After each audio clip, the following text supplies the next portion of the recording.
So I'm here with Rick Renner. Rick says we are dressed to kill.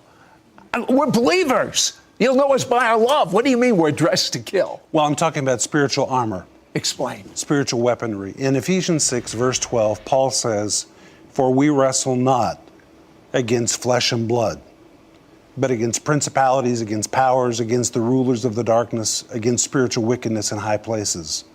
And Sid, in that verse, it's almost like the Apostle Paul had a revelation. And suddenly the spirit realm was parted, and he was able to see into the spirit realm of how Satan's kingdom is aligned militarily. And he saw at the top of Satan's kingdom there were principalities, then there were powers, then there were rulers of the darkness of this world, and then there were the low-level demons, which are powers in the heavenlies, which are dispatched into our atmosphere. And the only way that we can resist those low-level demons which are dispatched into our atmosphere is if we carry and walk in the full armor of God. In fact, Paul says, "Therefore take unto you the whole armor of God, that ye may be able to stand against the wiles of the devil." Now, I've heard a lot of believers take that literally.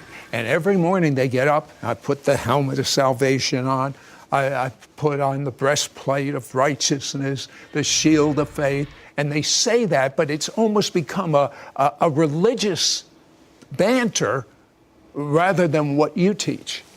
Well, I think that it's very sincere when people do that. But if I sat on the edge of my bed and said, "Now I'm going to put on my helmet," that does not put on my helmet. The Bible very clearly says this is the whole armor of God. And of God in Greek means it's the armor which comes out of God. And the only way that you're going to be able to habitually walk in the armor of God is if you're walking with God, because it comes out of Him. It's a result of your relationship with God. When I heard you teach about the various parts of armor, when a Roman soldier was actually prepared to kill.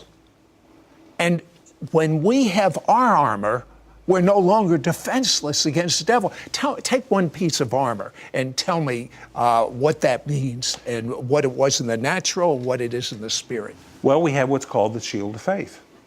And Paul is referring to the shield of a Roman soldier. And there were two kinds of shields.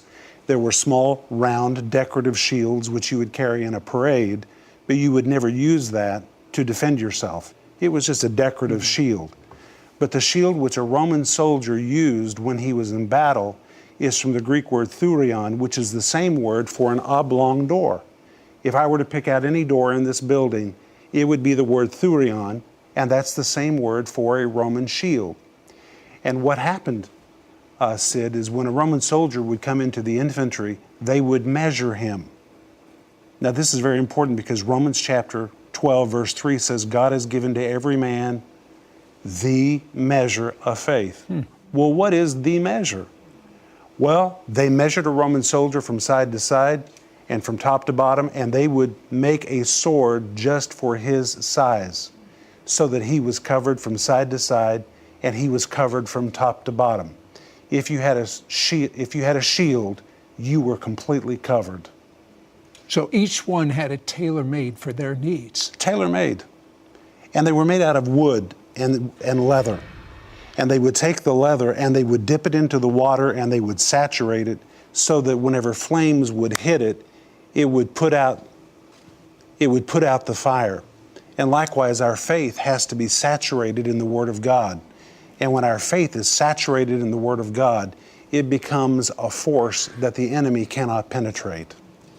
You know, Rick, I'd like to spend the whole time, if we had it, the whole day talking about this armor, because you see, when you really understand what Paul was talking about, you realize how much protection God has given us.